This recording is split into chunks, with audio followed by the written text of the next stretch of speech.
প্রচণ্ড গরমে ঘামে সবার অবস্থা খারাপ এবং কি দুপুরবেলা যখন রান্না করি তখনও ক্লান্ত লাগে, যখনই কিচেনে যাই তখনই ক্লান্ত লাগে।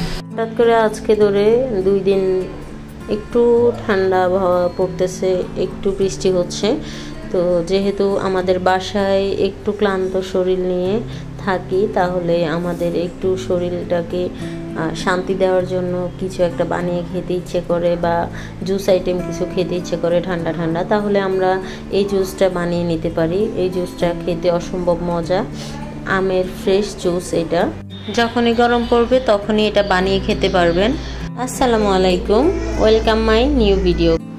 যে যেখান থেকে আমার ভিডিওটি দেখছেন আশা করি সবাই আল্লাহর রহমতে ভালো আছেন, সুস্থ আছেন।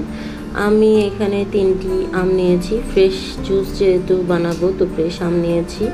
আপনারা আপনাদের মন মতো করে কেটে নেবেন। আমি এখানে বড় বড় করে কেটে নিয়েছি। আমি ভুল করেছি, আপনারা ভুল করবেন না, ছোট ছোট করে কেটে নিতে চেষ্টা করবেন যেহেতু একবারে নরম আম। তো আমি এখানে জাল করে নেওয়া 1 কাপ ঘন দুধ দিয়ে দিয়েছি। যে যেভাবে মিষ্টি পছন্দ করেন ওইভাবে মিষ্টিটা দেওয়ার চেষ্টা করবেন। আমি এখানে 2 টেবিল চামচ পরিমাণের চিনি দিয়েছি, এরপরে 3 টেবিল চামচ গুঁড়ো দুধ দিয়েছি, এরপরে পানি দিয়ে দিব পরিমাপ মতো।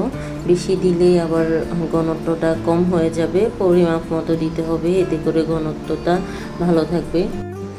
আমার ভিডিওটি আপনাদের কাছে কেমন লেগেছে অবশ্যই একটা লাইক এবং একটি কমেন্টের মাধ্যমে জানিয়ে দিবেন। এখন আমি আমগুলো ব্লেন্ডার করে নিব। আমগুলো ব্লেন্ডার করা নেওয়া হয়ে গেলে আমি আপনাদেরকে ঘনত্বটা দেখিয়ে দিব।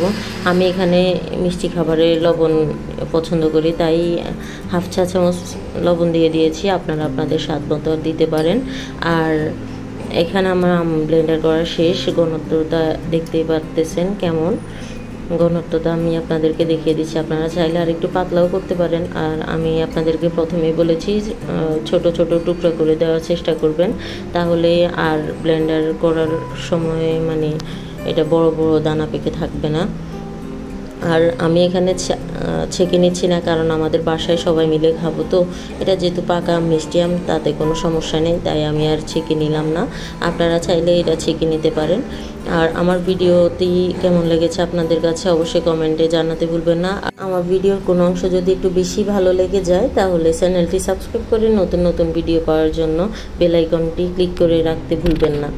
আবহাওয়া পরিবর্তন হতেই পারে, গরমে এই জুসটি আপনি বানিয়ে খেতে পারবেন আইস দিয়ে, আবার ঠান্ডা পড়লে আইস না দিয়েও খেতে পারবেন, অসম্ভব মজা। দেশের পরিস্থিতির জন্য সবারই মন মেজাজ খুবই খারাপ এবং কি সুস্থ থেকে অসুস্থ বোধ করতেছে বাসায় থেকে। এরকম 1 গ্লাস জুস সবার মন ভালো করে দিতে পারে। আমার ভিডিও আজকে এই পর্যন্ত। আল্লাহ হাফেজ।